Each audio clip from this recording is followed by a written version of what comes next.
S2 beauty and kitchen টিপসে সবাইকে স্বাগত। আজ আমি আপনাদের দেখাবো একটা শীতের রেসিপি।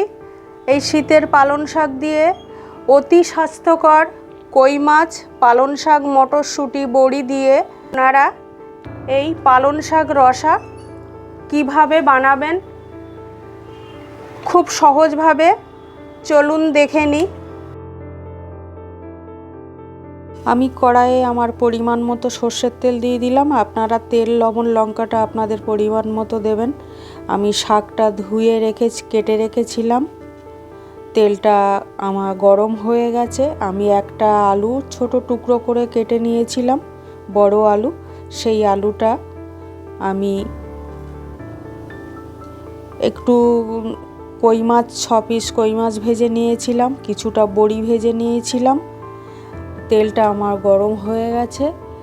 এবারে আমি একটা শুকনো লঙ্কা কেটে দুভাগ করে দিয়ে দেব।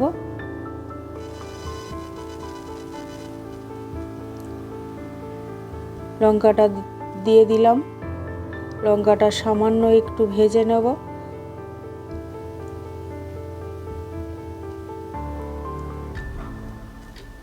একটা পেঁয়াজ কেটে নিয়েছিলাম।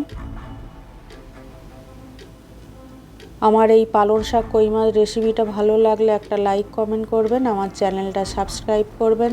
যারা নতুন আছেন তাদের কাছে একান্ত অনুরোধ রইল। আমি পেঁয়াজটা দিয়ে দিলাম।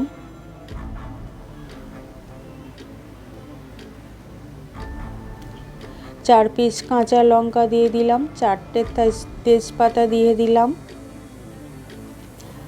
হাফ চামচ 4 ফোড়ন দিয়ে দিলাম। হাফ চামচ লবণ দিয়ে দিলাম। লবণটা আপনাদের স্বাদ মতো দেবেন। 1 চামচ হলুদ দিয়ে দিলাম। হাফ চামচ আদা বাটা দিয়ে দিলাম।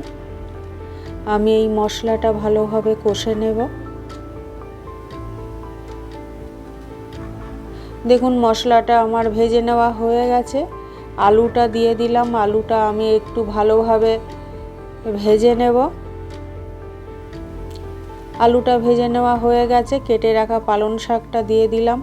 আপনারা সবাই জানেন পালং শাকটা কত পুষ্টিকর এবং স্বাস্থ্যকর, সে আর বলার অপেক্ষাই থাকে না। একটা টমেটো কেটে টুকরো করে নিয়েছিলাম, টমেটোটা দিয়ে দিলাম। আমি পালং শাকটা একটু নাড়াচাড়া করব।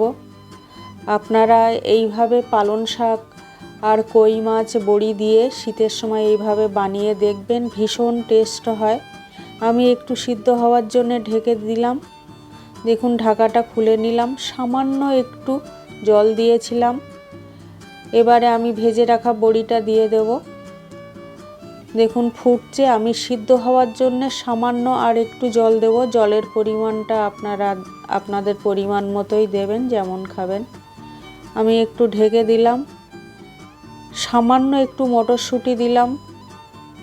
মটরশুঁটিটা দিলে আরও স্বাদটা বাড়াবে এবং আরও হেলদি হবে। ভেজে রাখা কই মাছটা দিয়ে দিলাম। মটরশুঁটি এখন দিলেও সিদ্ধ হয়ে যাবে, ভাজার সময় না দিলেও হবে। দেখুন মাছটা দিয়ে ফুটছে। 1 চামচ কেশরি মেথি দিয়ে দিলাম। কেশরি মেথিটা রান্নাতে ভীষণ স্বাদ আনে এবং একটা সুন্দর সেন্ট আসে। আমি একটু নাড়াচাড়া করে নিলাম। নিয়ে একটু কেশরি মেথি আর মাছটা দিয়ে ঢেকে দিলাম। ঢাকাটা খুলে নিলাম। দেখুন ফুটছে। এবারে আরেকটু আমি ঢেকে দেব।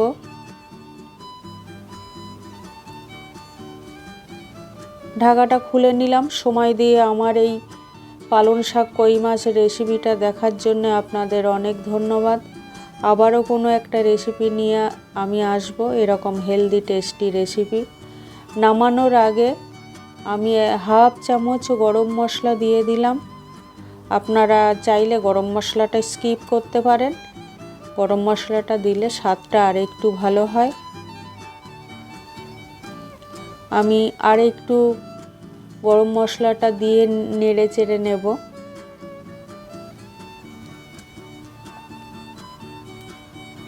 আমার এই পালং শাক রসাটা হয়ে গেছে, রেডি হয়ে গেছে। এবারে আমি নামিয়ে নেব।